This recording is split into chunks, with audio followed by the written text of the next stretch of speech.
നശിച്ചുപോയ ഞരമ്പുകളെ തിരിച്ചെടുക്കാനായിട്ട് നമ്മൾ എന്തൊക്കെയാണ് ചെയ്യേണ്ടത്? പലപ്പോഴായി നമ്മുടെ കൈകളിലും അതേപോലെ കാലുകളിലൊക്കെ മരവിപ്പ് അനുഭവപ്പെടാം, തരിപ്പ് അനുഭവപ്പെടാം. കുറേ നേരം ഇരിക്കുമ്പോഴേക്കും കാലുകളൊക്കെ തരിച്ച പോലെ അനുഭവപ്പെടാം, കൈകളിലൊക്കെ വേദന. നമ്മുടെ നെർവസ് സിസ്റ്റം തന്നെ, അതായത് നാഡീവ്യൂഹം തന്നെ ടോട്ടലായിട്ട് നശിപ്പിക്കപ്പെട്ട പോലെ.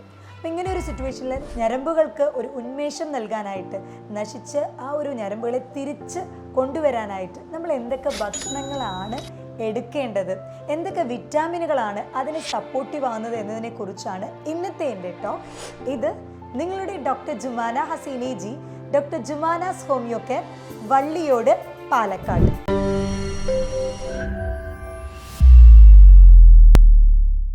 നാഡീവ്യൂഹം, ഈ നെർവസ് സിസ്റ്റം എന്ന് പറയുന്നത് നമ്മുടെ ശരീരത്തിലെ ഓരോ അവയവങ്ങളിലോട്ടും സിഗ്നൽസ്, ഇലക്ട്രിക്കൽ സിഗ്നൽസ് ട്രാൻസ്മിറ്റ് ചെയ്യുന്ന പോലെയാണ്. നമ്മുടെ തലച്ചോറിൽ നിന്നും ബ്രെയിനിൽ നിന്നും മറ്റ് അവയവങ്ങളിലേക്ക് ഈ ഒരു നാഡീവ്യൂഹം, നെർവസ് സിസ്റ്റം വഴിയാണ് ഓരോ സിഗ്നലുകളും ട്രാൻസ്മിറ്റ് ചെയ്യുന്നത്. അപ്പോൾ കഠിനമായിട്ട് വേദന അവിടെ എവിടെയായിട്ട് കൈകളിൽ അനുഭവപ്പെടുക, തരിപ്പോട് കൂടിയുള്ള വേദന അനുഭവപ്പെടുന്നുണ്ട് എന്നുണ്ടെങ്കിൽ തീർച്ചയായിട്ടും അത് ഈ ഞരമ്പിൻ്റെ ആ ഒരു പ്രശ്നം കൊണ്ടാണ്, ഞരമ്പിൻ്റെ വീക്ക്നെസ് കൊണ്ടാണ്, പലപ്പോഴും അതിൻ്റെ ഒരു ബലക്കുറവ് കൊണ്ടാണ് ഉണ്ടാവാറ്. അപ്പോൾ ഇത് വീക്കാവാനായിട്ടുള്ള, ഈ നെർവസ് സിസ്റ്റം അല്ലെങ്കിൽ നാഡീവ്യൂഹം വീക്കാവാനായിട്ടുള്ള കാരണങ്ങൾ എന്തൊക്കെയാണ്? അതിലെ പ്രധാന കാരണം എന്ന് പറയുന്നത് ചില വൈറ്റാമിൻ്റെ കുറവുകൾ, അതായത് വൈറ്റമിൻ B1, തയമിൻ എന്ന് പറയുന്ന വൈറ്റമിൻ B1, വൈറ്റമിൻ B6, പൈറിഡോക്സിൻ എന്ന് പറയുന്ന വൈറ്റമിൻ B6, അതേപോലെ വിറ്റാമിൻ B12, സയാനോകൊബാലമിൻ എന്ന് പറയുന്ന വിറ്റാമിൻ B12. ഈ മൂന്നിൻ്റെയും പോഷകക്കുറവ് കൊണ്ടാണ് പലപ്പോഴായിട്ട് നമ്മുടെ ഈ ഒരു ഞരമ്പുകൾക്ക് വീക്ക്നെസ് ഉണ്ടാവുന്നത്, ബലക്കുറവ് ഉണ്ടാവുന്നത്. അതേപോലെ ഡയബറ്റിക് ന്യൂറോപ്പതി എന്ന് പറയുന്ന കണ്ടീഷൻ, കുറേ കാലങ്ങളായി പ്രമേഹം ഉള്ളവരിൽ അവരുടെ പ്രമേഹം കൺട്രോളിലല്ല എന്നുണ്ടെങ്കിൽ തീർച്ചയായിട്ടും അത് അവരുടെ ഞരമ്പുകളെ ബാധിക്കുന്നുണ്ടാവും. അതും ഈ ഒരു നെർവ് വീക്ക്നെസ്സിന് കാരണമായേക്കാം. അമിതമായിട്ട് മദ്യപിക്കുന്നവരിലും ഇതേപോലെ അവരുടെ നാഡീവ്യൂഹം, നെർവസ് സിസ്റ്റം ടോട്ടലി ഡാമേജ് ആവാനായിട്ടുള്ള സാധ്യതകൾ വളരെ കൂടുതലാണ്. സ്ട്രെസ്സ്, അമിതമായിട്ടുള്ള ഉത്കണ്ഠ, സ്ട്രെസ്സ് അനുഭവിക്കുന്നവരിലും ഈ നെർവസ് സിസ്റ്റം, ഈ ഞരമ്പുകൾ വീക്കാവാനുള്ള സാധ്യതകൾ കൂടുതലാണ്. അപ്പോൾ ഇത് നമ്മൾ തിരിച്ചെടുക്കാനായിട്ട്, ഇപ്പോൾ ചിലർക്ക് ഇപ്പോൾ കാർപ്പൽ ടണൽ സിൻഡ്രോം എന്ന് പറയും, CTS എന്ന് പറയുന്ന കണ്ടീഷൻ ഉണ്ട്. അതായത് കൈകളിലോട്ടൊക്കെ വേദന സ്പ്രെഡ് ആകുന്ന പോലെ, കൈ നമുക്ക് എന്തെങ്കിലും ഒരു ചെറിയ വസ്തുക്കൾ എടുക്കാൻ തന്നെ ബുദ്ധിമുട്ട്, മടക്കാൻ ബുദ്ധിമുട്ട്, തരിപ്പോട് കൂടിയിട്ടുള്ള വേദന ഉണ്ട് എന്നുണ്ടെങ്കിൽ തീർച്ചയായിട്ടും നിങ്ങൾ ഈ വിറ്റാമിൻ അടങ്ങിയിട്ടുള്ള ഭക്ഷണങ്ങൾ കഴിക്കുന്നത് വളരെ നല്ലതാണ്. ഇതിൽ ഞാൻ ആദ്യം പറഞ്ഞ വിറ്റാമിൻ B1, തയമിൻ എന്ന് പറയുന്നത് നമ്മുടെ ഈ നാഡീവ്യൂഹത്തിൻ്റെ ആ ഒരു ടോട്ടൽ നെർവസ് സിസ്റ്റത്തിനും എനർജി നൽകുന്നത് ഒന്നാണ് ഈ വിറ്റാമിൻ B1 അല്ലെങ്കിൽ തയമിൻ എന്ന് പറയുന്നത്. ഈ തയമിൻ എന്ന് പറഞ്ഞ വിറ്റാമിൻ ഉള്ളത് തവിട് കളയാത്ത അരിയിൽ നിന്നാണ്. ഇപ്പോൾ ബ്രൗൺ റൈസും കൂടുതലായിട്ടും ഹോൾ വീറ്റ്, നമ്മൾ ഗോതമ്പ്, ഇതിൻ്റെയൊക്കെ തവിട് കളയാത്തതിലുള്ളതിലാണ് കൂടുതലായിട്ടും ഈ വിറ്റാമിൻ B1 എന്ന് പറഞ്ഞ് തയമിൻ അടങ്ങിയിട്ടുള്ളത്. ഈ വിറ്റാമിൻ B1 കുറഞ്ഞു കഴിഞ്ഞാൽ അതിൽ 3 കണ്ടീഷൻസ് മെയിനായിട്ട് വരും.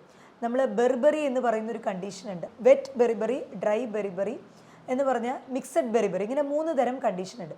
പൊതുവേ ഈ വിറ്റാമിൻ B1 തൈമിൻ ഡെഫിഷ്യൻസി കണ്ടുവരുന്നത് അമിതമായിട്ട് മദ്യപിക്കുന്നവർ അതിൻ്റെ കൂടെ തന്നെ ആ ഒരു തൈമിൻ ഡെഫിഷ്യൻസി ഇല്ലാതിരിക്കാൻ വേണ്ടിയിട്ടാണ് സ്നാക്കായിട്ട് എന്തെങ്കിലും കൂടെ എടുക്കുന്നത്. ആൽക്കഹോളിക് അല്ലെങ്കിൽ അമിതമായിട്ട് മദ്യപിക്കുന്നവരിൽ ഈ തൈമിൻ്റെ ഡെഫിഷ്യൻസി വളരെ കൂടുതലായിട്ടും കണ്ടുവരും. അപ്പോൾ അതിൻ്റെ ഞാൻ ലക്ഷണം എന്ന് പറയുന്നത് വെറ്റ് ബെറിബറി, ഡ്രൈ ബെറിബറി, അതേപോലെ മിക്സഡ് ബെറിബറി എന്ന് പറയുന്ന ഒരു കണ്ടീഷനാണ്. ഈ ഡ്രൈ ബെറിബറി എന്ന് പറയുന്നത് കൂടുതലും നാഡീവ്യൂഹത്തിന്, അതായത് നെർവസ് സിസ്റ്റത്തിനെ എഫക്റ്റ് ചെയ്യുന്നതാണ്. വെറ്റ് ബെറിബറി എന്ന് പറയുന്ന കണ്ടീഷൻ നമ്മുടെ ഹൃദയത്തിലോട്ടുള്ള നെർവ് സിഗ്നൽസിന്, അവിടെയുള്ള ഞരമ്പുകളിനെ എഫക്റ്റ് ചെയ്യുന്നതാണ് ഈ വെറ്റ് ബെറിബറി എന്ന് പറയുന്നത്. ഇനി മിക്സഡ് ബെറിബറി എന്ന് പറയുന്ന കണ്ടീഷൻ, ഇത് രണ്ടിൻ്റെയും ഒരു കോമ്പിനേഷനായിട്ട് വരും. അപ്പോൾ ഇതിൻ്റെ മെയിൻ ഒരു സിംറ്റംസ് എന്ന് പറയുന്നത് ഓർമ്മക്കുറവ്, അതേപോലെ സംസാരത്തിലൊരു നാവ് വഴങ്ങാത്ത പോലെ, നെർവ്സിൻ്റെ ആ ഒരു സിഗ്നൽസ് പ്രോപ്പർ അല്ലാതെ വരിക എന്നുള്ളത് തന്നെയാണ്. നേരത്തെ പറഞ്ഞ പോലെ വൈറ്റമിൻ B1 അല്ലെങ്കിൽ തൈമിൻ എന്ന് പറയുന്നത് നമ്മുടെ ഞരമ്പുകൾക്ക് എനർജി നൽകുന്ന ഒരു വിറ്റാമിനാണ്.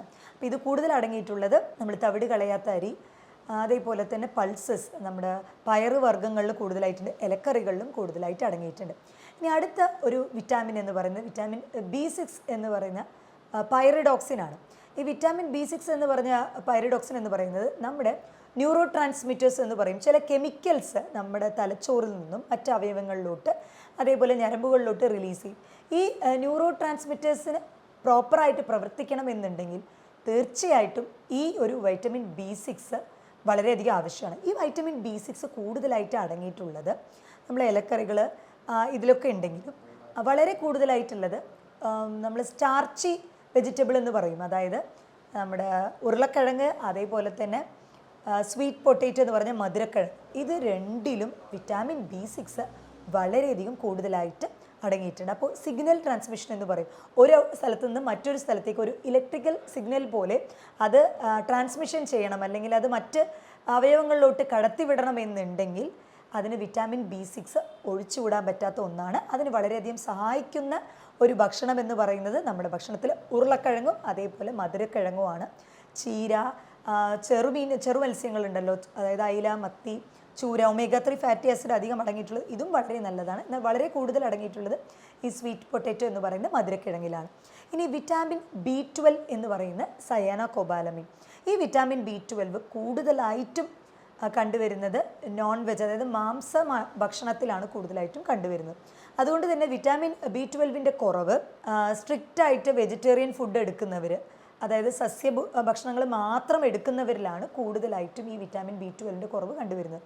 അതിൽ പ്രായമായവരിലും വിറ്റാമിൻ B12 കുറവ് കണ്ടുവരുന്നുണ്ട്. അപ്പോൾ വിറ്റാമിൻ B12 നമ്മുടെ നെർവ്സിന് എനർജി നൽകുന്നത്, ഞരമ്പുകൾക്ക് ഒന്നുകൂടെ ഒരു സപ്പോർട്ടീവായിട്ട് നിൽക്കുന്നതാണ് ഈ വിറ്റാമിൻ B12 എന്ന് പറയുന്നത്. അതുകൂടാതെ ഈ വിറ്റാമിൻ B12ൻ്റെ ഒരു മെയിൻ പ്രവർത്തനം എന്ന് പറയുന്നത് നമ്മുടെ രക്താണുക്കൾ, ചുവന്ന രക്താണുക്കൾ, റെഡ് ബ്ലഡ് സെൽസിനെ കൂടുതലായിട്ട് ഉൽപ്പാദിപ്പിക്കുക. കാരണം ഈ ഒരു അനീമിയ എന്ന് പറയുന്ന രക്തക്കുറവ് പലപ്പോഴും ഹീമോഗ്ലോബിൻ മാത്രമാണ് നമ്മൾ ടെസ്റ്റ് ചെയ്യുന്നുണ്ടാവും. അപ്പോൾ അത് കുറയുന്നുണ്ടാവും, എന്നാൽ അയൺ ലെവലൊക്കെ നമ്മുടെ ശരീരത്തിൽ പ്രോപ്പറായിട്ടുണ്ടാവും. ഈ വിറ്റാമിൻ B12 നമ്മുടെ ചെറുകുടലിൽ നിന്നാണ് വലിച്ചെടുക്കപ്പെടുന്നത്. അപ്പോൾ അതിലെന്തെങ്കിലും പ്രശ്നമുണ്ട്, നമ്മുടെ ഗട്ട്, അതായത് നമ്മുടെ ആമാശയത്തിൽ എന്തെങ്കിലും പ്രശ്നമുണ്ട് എന്നുണ്ടെങ്കിൽ തീർച്ചയായിട്ടും അതും ഈ ഒരു വിറ്റാമിൻ B12 വലിച്ചെടുക്കുന്നതിൽ അപാകതകളുണ്ടാവും. അതുകൊണ്ട് തന്നെ വിറ്റാമിൻ B12 സപ്ലിമെൻ്റായിട്ട് എടുക്കുക, അതുമല്ലെങ്കിൽ ചിലർ ഇഞ്ചക്ഷൻ ആയിട്ടൊക്കെ എടുക്കാൻ പറയാറുണ്ട്. വയസ്സായവരിൽ കൂടുതലായിട്ടും ഈ വിറ്റാമിൻ B12ൻ്റെ ഡെഫിഷ്യൻസി വളരെ കൂടുതൽ കണ്ടുവരുന്നുണ്ട്. അതേപോലെ തന്നെ കൂടുതലായിട്ടും ഈ ഡയബറ്റിക്സിന് കുറേ കാലമായിട്ട് പ്രമേഹത്തിന് മരുന്നുകൾ എടുക്കുന്നവർ, മെറ്റ്ഫോമിൻ പോലുള്ള ടാബ്ലറ്റ്സ് എടുക്കുന്നവർ, അതിൻ്റെ ഒരു സൈഡ് ഇഫക്റ്റായിട്ട് ഈ വിറ്റാമിൻ B12 സ്ഥിരമായിട്ട് കുറഞ്ഞു കാണപ്പെടുന്നുണ്ട്.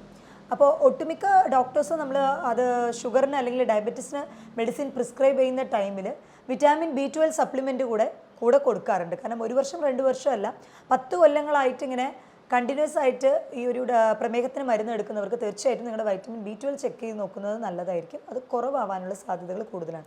അപ്പോൾ അങ്ങനെയുള്ള കണ്ടീഷൻസിലും ഇത് നാഡീവ്യൂഹം അല്ലെങ്കിൽ നെർവസ് സിസ്റ്റത്തിനെ ടോട്ടലായിട്ടും എഫക്റ്റ് ചെയ്യാനുള്ള സാധ്യതകൾ കൂടുതലായിട്ടും ഉണ്ട്. ചില ഫ്രൂട്ട്സിൽ വിറ്റാമിൻ B6 അല്ലെങ്കിൽ പൈറഡോക്സിൻ അധികം അടങ്ങിയിട്ടുണ്ട്. അതിലൊന്നാണ് ഈ പപ്പായ എന്ന് പറയുന്നത്. അതേപോലെ നമ്മൾ കഴിക്കുന്ന നേന്ത്രപ്പഴം, സാദാ പഴം, റോബസ്റ്റ് പഴം, അവക്കാഡോ, ഇതിലൊക്കെ തന്നെ വിറ്റാമിൻ B6 വളരെയധികം കൂടുതലാണ്. നമ്മൾ മത്സ്യങ്ങൾ, അതേപോലെ പാലുൽപ്പന്നങ്ങൾ, ഇതിലെല്ലാം ഈ വിറ്റാമിൻ B1, B6, B12 അധികം അടങ്ങിയിട്ടുണ്ട്. B12 അധികം നോൺ വെജ് ആയിട്ടുള്ള മാംസ ഭക്ഷണത്തിലാണ് കൂടുതലായിട്ടും അടങ്ങിയിട്ടുള്ളത്. അപ്പോൾ അതും റെഗുലറായിട്ട് എടുക്കാനായിട്ട് ശ്രദ്ധിക്കുക. ഈ വിറ്റാമിനുകളെല്ലാം തന്നെ നമ്മുടെ ഞരമ്പുകളിനെ, വീക്കായിട്ടുള്ള ഞരമ്പുകളിനെ തിരിച്ച് കൊണ്ടുവരാനായിട്ട് വളരെയധികം സഹായകരമാവുന്ന ഒന്നാണ്. ഇത് ഒറ്റ ദിവസത്തിൽ മാറ്റം വരുത്തേണ്ട ഒന്നല്ല. 3-4 ആഴ്ച കോൺസിക്വൻ്റ് ആയിട്ട് നമ്മളത് കൺസിസ്റ്റൻ്റായിട്ട് അത് കഴിച്ചു വരുമ്പോൾ തീർച്ചയായിട്ടും നിങ്ങൾക്ക് തന്നെ ആ ഒരു ഡിഫറൻസ് ഫീൽ ചെയ്യാനായിട്ട് പറ്റും. ഉന്മേഷത്തിലുള്ള ഒരു ഡിഫറൻസ്, അതേപോലെ തന്നെ ഈ തരിപ്പ് ഒക്കെ മാറി വരുന്ന പോലെ, ക്ഷീണം മാറി വരുന്ന പോലെയൊക്കെ നിങ്ങൾക്ക് ആ ഒരു നല്ല ഡിഫറൻസ് ഫീൽ ചെയ്യാനായിട്ട് സാധിക്കും. മറ്റൊരു ഹെൽത്ത് ടോപ്പിക്കുമായിട്ട് വീണ്ടും കാണാം. ഇത് നിങ്ങളുടെ doctor Jumana Haseen AG, doctor Jumana's homeo care, Valliyode, Palakkad.